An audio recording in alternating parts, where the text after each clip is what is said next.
The Culmination of Alienation, Dictators and Fragile Democracies in Europe, 1922 to 1939. In context. Focus, Democracy under Siege. Before, 1799, Napoleon Bonaparte seized power in France. 1871, Otto von Bismarck becomes a self-appointed Chancellor of Germany. 1919, the Treaty of Versailles dismantles the Imperial German Empire. 1922, fascist politician Benito Mussolini becomes the leader of Italy. After 1974, Colonel Georgios Papadopoulos' military junta, which led Greece for 7 years, collapses under Turkey's invasion of Cyprus. 1980, Josip Tito dies, freeing Yugoslavia from dictatorship. 1989, Nicolae Ceausescu's dictatorship of Romania ends before a firing squad. Although the urge to surge to power of Hitler in Germany and Mussolini in Italy stand out starkly, fascism grew strongly in many other places in Europe in the 1920s and 1930s. There are a few places entirely untouched by ideas very similar to those expressed by Hitler, and many European countries fell into the hands of fascist dictators.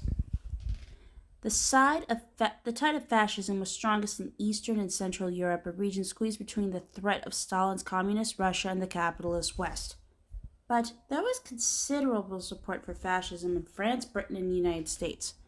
More so, among the soldiers of all the nations who had a recent taste of command in World War I, there were many candidates ready to seize the reins of power. Fascist appeal. Part of the appeal of fascism was its bold riposte to the threat of communism, especially among those with something to lose. Communist groups existed in every country, and the export of communism around the world was central to Russian communism, so it was not hard to imagine their ideology as a threat. Another draw of fascism was disillusion with democracy, which, it was said, had failed to stop the horror of World War I, a conflict fought between democratic nations. Democracy was failing, too, to stop the economic disaster that was sweeping the post-war world, bringing the Great Depression and huge hardship to many people, especially those at the lower end of the economic scale. Democracy might mean well, fascists said, but it was fatally slow to act, and more crucially, it had failed to stop the rich exploiting the poor. It is hardly surprising that many people turn an ideology that offered decisive action and a quick fix. With national identities fractured and uncertain after the breakup of the German and Austro-Hungarian empires, people felt vulnerable. Nationalism and racism offered potent rallying cries and an affirmation of identity. Historians have also identified more subtle aspects to the appeal of fascism. Fascists stressed the exciting thrill of individualism, passion, and instinct, not the dull blanket hand of science and reason. They promised a comforting return to traditional values for those who felt alienated by the fast and callous modern world. And they offered meaning to the millions of soldiers who had found camaraderie and a sense of purpose on the battlefields of World War I, and who were now lost and without identity in the world of peace. Democracy's overthrown. Fascists in most countries were in the minority, but they were ruthless and determined and often faced opposition parties that were invariably divided. Country after country fell into the hands of dictatorial rulers. Mussolini led the way in Italy, soon followed by Miguel Primo de Rivera in Spain, who made himself dictator in September 1923. An authoritarian nationalist who saw it as his mission to save Spain from the old politicians and to personally pave the way for a government takeover by clean patriots, he dispensed with the Cortes, the Spanish parliament, dispatched dissidents to the Canary Islands, and took a heavy hand to Catalonians campaigning for autonomy.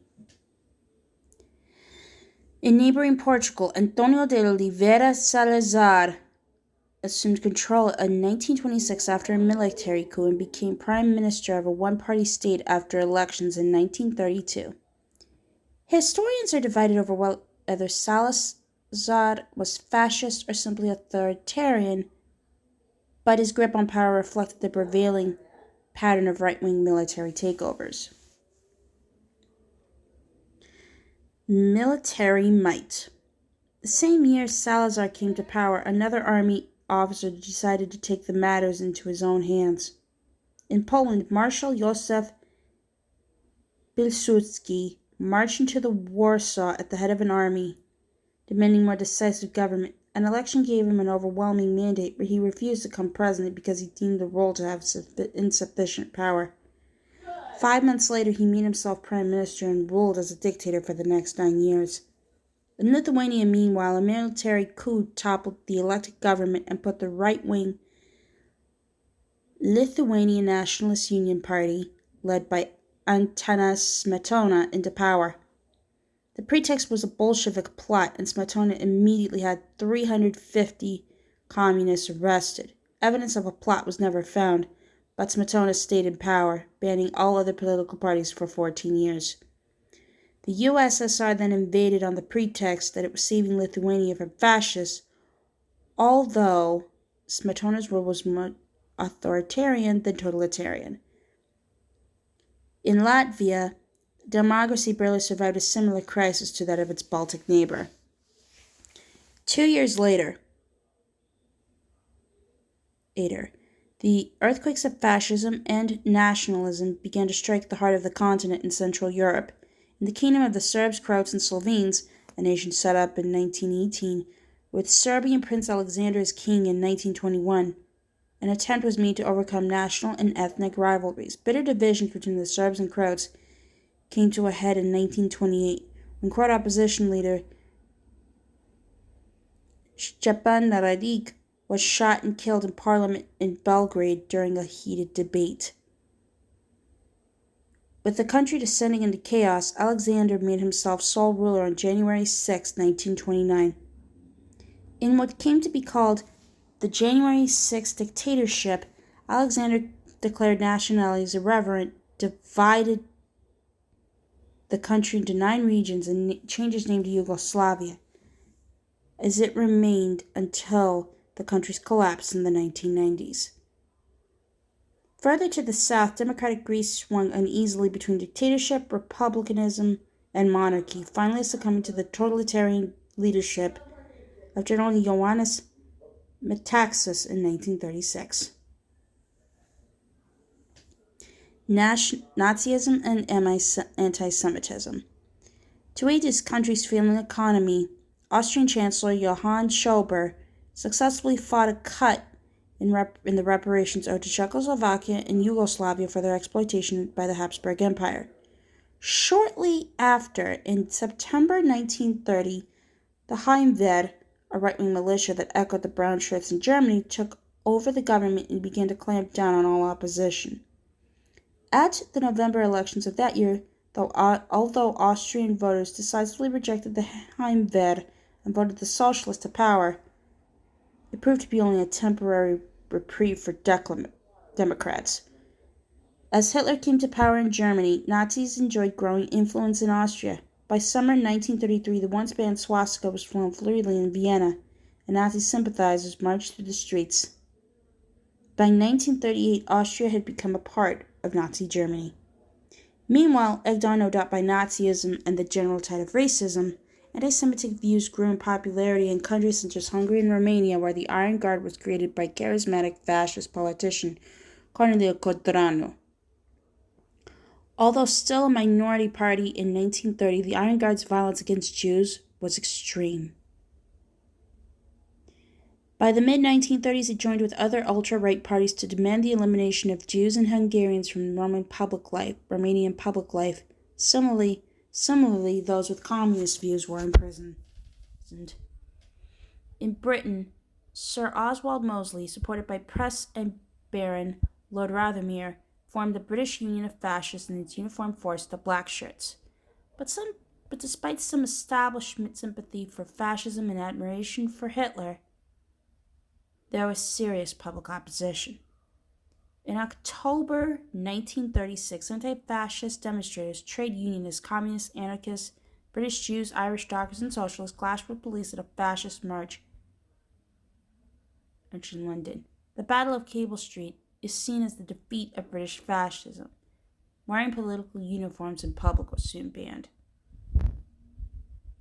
Fascism, Nazism, and Stalinism are the culmination of alienation. Erich Fromm, German-born philosopher, 1900 to 1980.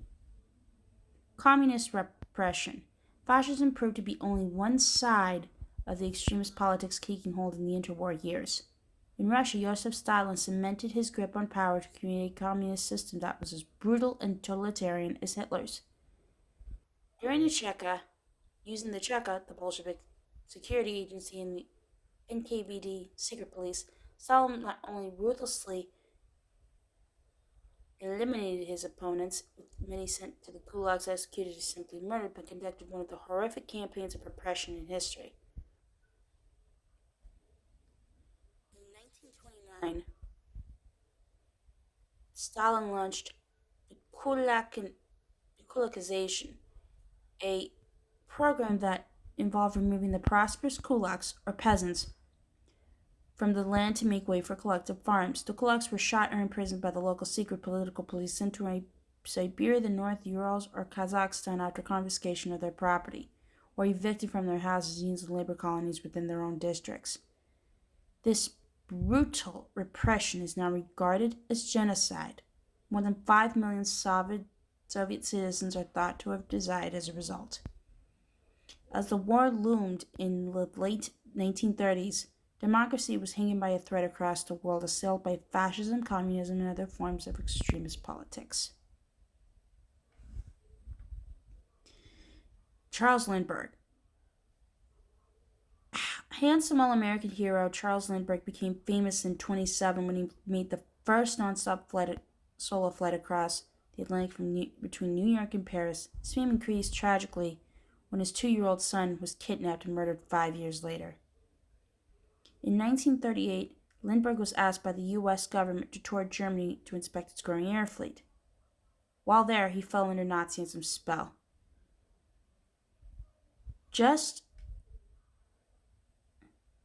a few weeks before Kristallnacht, he was awarded a special medal by Hermann Göring.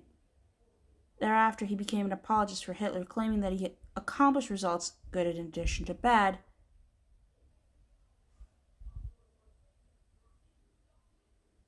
which could hardly have been accomplished without some fanaticism. Lindbergh became deeply anti-Semitic and argued fervently against U.S. hand-lease funding for the Allies in 1941. He claimed that the war was the Jews' fault, and the greatest danger lies in their large ownership and influence over our motion pictures, our press, our radio, and our government.